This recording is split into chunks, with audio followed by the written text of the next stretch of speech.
Hi, everyone. Welcome back to Next Comes What. Many of you probably know that I took a 2-week hiatus to help crew a ship from the Netherlands up to Norway for its work in the Arctic this summer. Except that's not quite what happened. The ship had some issues and our voyage was cut short instead. The other big personal news is that I have a new book deal, and I'm thrilled to be working on Snowblind, Death on the Polar Ice, with executive editor Elizabeth Dysegard at St. Martin's Press. She edits a lot of really great writers, and I'm now excited to be one of them. That book will be the true story of a lost expedition from over a century ago. I went on my own voyage to the high Arctic chasing that story back in 2021. I'm thrilled to tell you all about it soon. So I'll talk more about Snowblind as well as my own ill-fated voyage to Norway that I just returned from in this week's Friday Roundup. For today, I want to focus on another topic and to bring you what I'm imagining is the second half of an idea I covered at the end of April, the concentration camp tendency.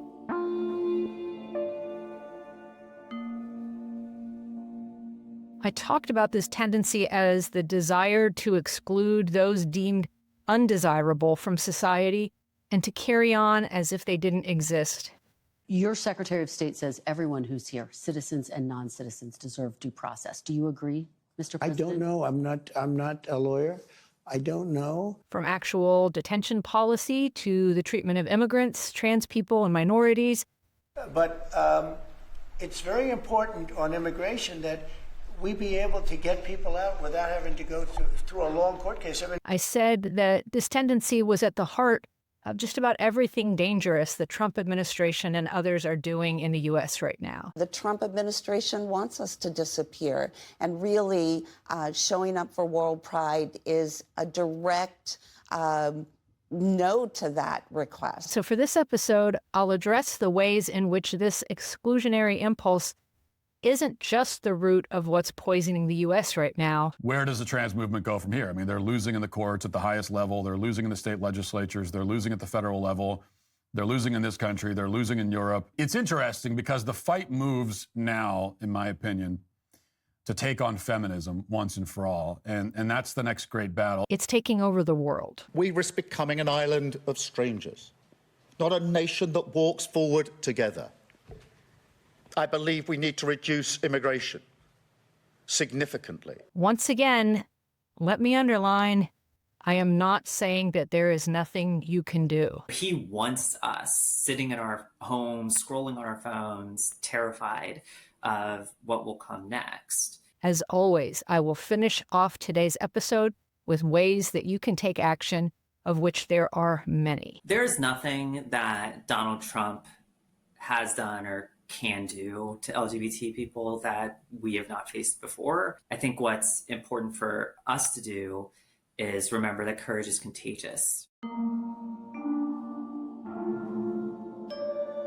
When I spoke before about the concentration camp tendency, I explored how concentration camps are meant to remove a group of people from society and exile them, usually in detention. President Trump is pushing Republican senators to back his what he calls big, beautiful bill, which includes key funding to carry out his administration's agenda of arresting as many as 3,000 immigrants and asylum seekers a day, then jail them until their deportation. The bill includes more than $150 billion in additional funding to hire new ICE agents and add detention space. Within weeks of Trump taking office, this domestic tendency had already reached beyond U.S. borders. President Bernardo Arévalo met with Rubio on his first trip, where he visited several Latin American countries to make deals for one of President Trump's top priorities, immigration. In addition to that 40% increase in deportation flights, Arévalo agreed to receive people from countries other than Guatemala. Expanding on agreements made with other countries in the Americas. We spent over 2.5 horas y media, no? Más o menos 2.5 to 3 hours with my friend, and then President Bukele and his team, and then we had some time privately. He has offered to house in his jails dangerous American criminals in custody in our country, including those of U.S. citizenship and legal residence. Trump sent immigrants to Panama including Christian refugees. These folks who've been deported from the United States to Panama and were locked in this hotel that you see there were transported to a camp near the Darien jungle. And there's about 100 of them, including 8 children, who are now at that jungle camp. As we've covered extensively, Trump transferred hundreds of immigrants to a mega prison in El Salvador. The government has released very little information about the men, but through internal government documents, we've obtained a list of their identities and found that an overwhelming majority have no apparent criminal convictions or even criminal charges. Among them, a makeup artist, a soccer player, and a food delivery driver, being held in a place so harsh that El Salvador's justice minister once said the only way out is in a coffin. Since I've talked about both those items, news outlets have since reported the administration is planning to, or actually delivering immigrants to even less stable, more repressive third countries, meaning not the U.S. or their home country. Those include Libya, Rwanda, and South Sudan. The Trump administration is now fighting back after a judge ruled the administration broke the law by deporting 8 undocumented migrants. The White House attempting to send these men from various countries to the nation of South Sudan. The judge says the removals were rushed. The men did not have a chance to contest their deportations. The U.S., the most powerful country on earth, is striving mightily not just to act on the concentration camp tendency at home, but is simultaneously attempting to create an international detention network. No country's ever made an offer of friendship such as this. At first, Trump's return to office seemed to offer a cautionary tale for other nations, maybe even influencing voter turnout toward liberal democracy in places like Canada. Elbows out. Elbows up. A few months into this new term, however, Trump seems to be inspiring deeply reactionary movements elsewhere instead. Reform Party leader Nigel Farage is using the model of Doge to bring the same crackpot approach to government in the UK. This is day one of Doge. The Doge team has gone into County Hall in Maidstone in Kent this very morning. A team of young tech entrepreneurs who are not being paid. In Polish presidential elections, the candidate backed by Donald Trump appears to have won a bare majority in a runoff election over the weekend. He'll take office in August and is likely to interfere with the current liberal policies of the rest of the Polish government, as well as upending European solidarity. According to The Guardian, he has tapped into anti-refugee sentiments about Ukrainians in Poland. His campaign was overshadowed by many scandals, reports about him being involved in hooligan football brawls and accusations of links to criminals, but all of that did not bother his base. In addition, to return to our camp theme, he has reportedly downplayed any responsibility or involvement of Polish citizens in carrying out the Holocaust. We must do everything we can to ensure that Poland remains Poland, rich in its cultural heritage, in its attachment to what is enshrined in our national community, to the symbol of the cross and to Christian values. It is important to note that cultural frameworks that fit the United States or originate in the United States don't fit everywhere, and that all kinds of conflict, repression, and detention happen globally based on domestic politics in those countries that sometimes have little to do with the U.S. directly. In India, for instance, a law promoting preferential treatment of certain religious minorities and the stripping of citizenship for those who can't provide documentary evidence. Mamta Hojal has not been declared a foreigner yet, but fears it's imminent.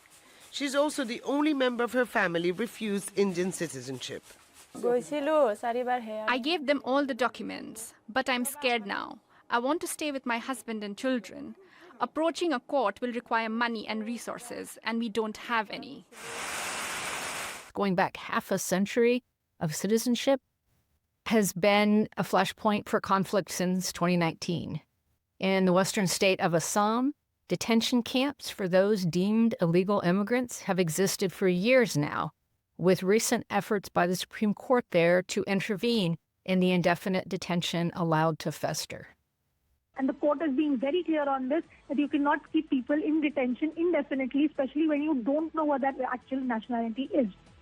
The treatment of Rohingya Muslims as, quote, illegal immigrants in Myanmar and elsewhere, as well as the targeting of Uyghur Muslims in Xinjiang by the Chinese government, show that the issues that the U.S. is wrestling with, citizenship, human rights, and detention, are being weaponized by ruling parties around the world. So the concentration camp tendency, that of using exclusionary tactics against stigmatized groups for political gain, exists globally and not just in the U.S. Helsinki has described the influx from Russia as an act of hybrid warfare.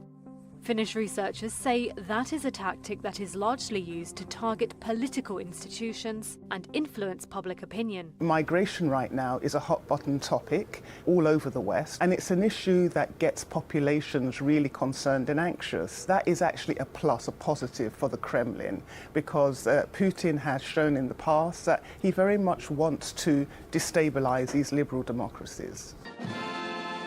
But I'd argue that with the U.S. government on the runaway Trump train, our country is injecting or exacerbating countless crises in other countries. Of course, part of this worsening that the U.S. is inflicting is due to the role of U.S. aid around the world. The New York Times recently reported, based on the work of Boston University researcher Brooke Nichols, that the estimated number of deaths due to the cutoff of aid from USAID since January 20th is now in excess of 300,000. That's over 50,000 malnutrition deaths for children thus far. Even bigger, an estimated 100,000 pneumonia and diarrheal deaths. You have estimates still to be made about deaths related to complications of childbirth after cutting maternal and child health funding. Significant numbers of deaths are and will be due to the cuts funding PEPFAR treatment for HIV-positive people overseas, among other programs. Secretary Rubio testified that, the aid is continuing, that 85% of HIV funding is moving, and it's just not true. I confirmed that just yesterday. In the coming months and years, we'll see more of another kind of suffering. There is no more funding flowing for prevention of HIV, including a long-acting injection that's a game changer, an injection that stops HIV for up to a year. Tying it back into the concentration camp tendency, there's a type of long-term camp I've written about before, a prequel kind of camp that exists on a continuum that often ends up tipping over into a concentration camp itself. In my book, One Long Night, I write about camps that have existed year after year in places like Dadaab in Kenya, holding people fleeing political violence and starvation, where the situation is unlikely to be resolved anytime soon. Dadaab refugee camp in Kenya's northeastern province. Home to 300,000 people, it was set up by the UN in the early 90s for those fleeing civil war in neighboring Somalia. But 3 decades on, more and more people are still arriving each day. And the majority never leave. Over the weekend, ProPublica reported on the effects of the withdrawal of U.S. aid in some of these camps, tying it to increases in crime, sexual violence, and trafficking as people get more desperate. In Kenya, demonstrations against cuts in food have led to gunfire and death. In Malawi, the World Food Program reduced rations by 1/3 in the Dzaleka refugee camp, in destabilizing conditions and increasing danger for everyone, but particularly women and children who make up the vast majority of camp residents. The massive suffering underway in Gaza currently is likewise bound up with local history and politics. In Gaza, officials there say more than 20 Palestinians were killed and over 150 injured as they went to get food. Particularly tremendously corrupt political leadership by both Netanyahu and Hamas. We are all hungry. None of the houses has flour. They told us to go get food. Why are they killing us? Why? Why are they killing innocent people? Isn't it unfair? But the U.S. role and what turned out to be lethal empowering of Netanyahu's Extremism by both the Biden and Trump administrations has had tremendously destabilizing effects for civilians in Gaza, in the West Bank, and certainly now for Jewish Americans in the U.S. as well. The deliberate starvation of Palestinians that we're witnessing is repeating ghastly moments from camp and ghetto history in which civilians are scapegoated by unethical political actors. I'd like Egypt to take people, and I'd like Jordan to take people. You're talking about probably 1.5 million people, and we just clean out that whole thing. The president saying he plans to speak with Egyptian officials Monday about moving more than 1 million Palestinians from Gaza into neighboring countries. The proposed plans that we've been hearing about to clear out the civilian population in order to put an end to the independence movement likewise goes back more than a century in concentration camp history to the very beginnings of this phenomenon in the colonial era. Meanwhile, back in the U.S. Supreme Court decision last week has failed to protect 500,000 refugees given protected status that the administration now wants to cancel. The court ruled it legal for the president to proceed as he wishes while the courts debate the legality of his actions. Today, at a news conference in Doral, activists said they felt betrayed not only by the Trump administration, but by South Florida politicians too. The elected officials from the Republican Party, they actually told us that he was not going to touch the documented people. I want to hear them today. I want to know what they have to say.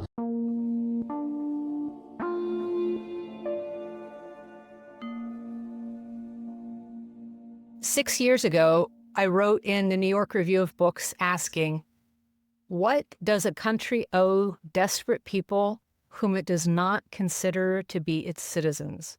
The 20th century posed this question to the world just as the shadow of global conflict threatened for the second time in less than 3 decades. The dominant response was silence, and the doctrine of absolute national sovereignty meant that what a state did to people under its control, within its borders, was nobody else's business. After the harrowing toll of the Holocaust with the murder of millions, the world revisited this answer, deciding that perhaps something was owed to those in mortal danger after all. But now, in the 21st century, we're witnessing the undoing of any sense of obligation to the dispossessed. Current leadership across much of the world is reversing the whole theoretical approach to international affairs since 1945, which is not to say that there were not very bad politics in place during the last 80 years, but the public pressure was toward democracy, asylum, and human rights. That was the public position, and that's where power could be leveraged. But this return to the pre-1945 mindset has some pretty serious consequences. I don't think it's an accident that we're seeing the expansion of concentration camp-style indefinite detention in this moment, or that we're witnessing so much in terms of targeting vulnerable classes. All of this mirrors the period between World War I and World War II, when it became acceptable around the world to indefinitely detain the homeless, the mentally ill, suspect ethnic groups, and even Black people in the wake of the Tulsa Race Massacre of 1921.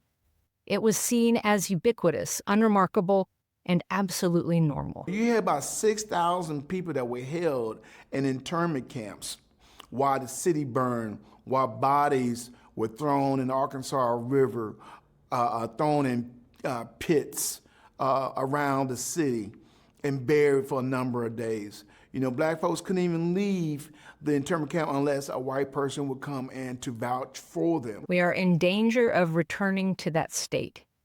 But this time we've lost the excuse that we can't imagine where it will all lead.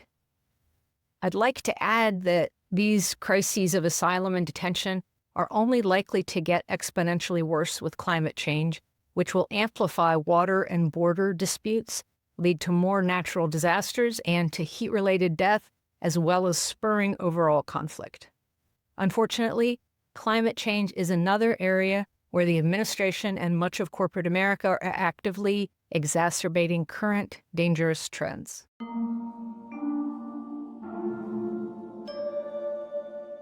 But there are things we can do. And next Wednesday, June 11th at noon, I have a treat for you, a special event in which we'll go over many ideas about ways you can take action. I'll be part of a conversation hosted by Harvard's Ash Center for Democratic Governance and Innovation, which I hope you'll all sign up to attend virtually. It's free, but you do have to register.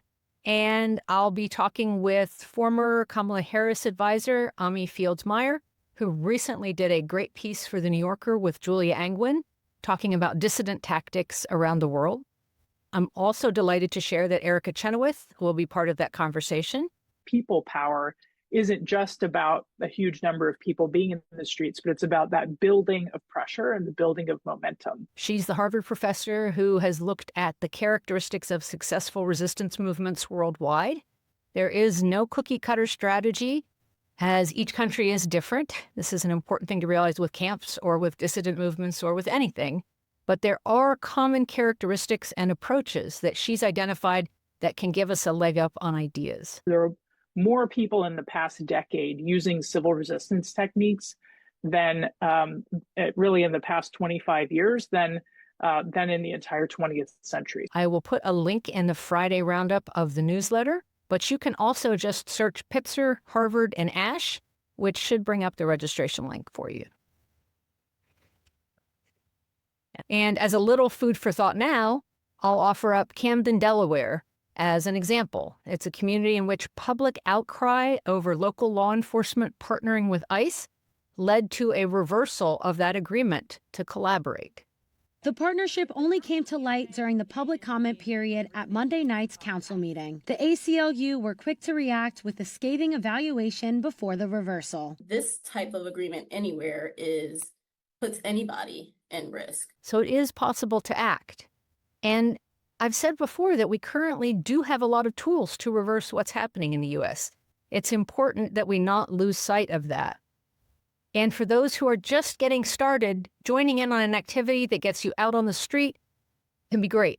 You can find a community of like-minded people, you can feel less alone, and you can get charged up to make a difference. For those of you who've been doing that for a while, I want to add an additional level of challenge.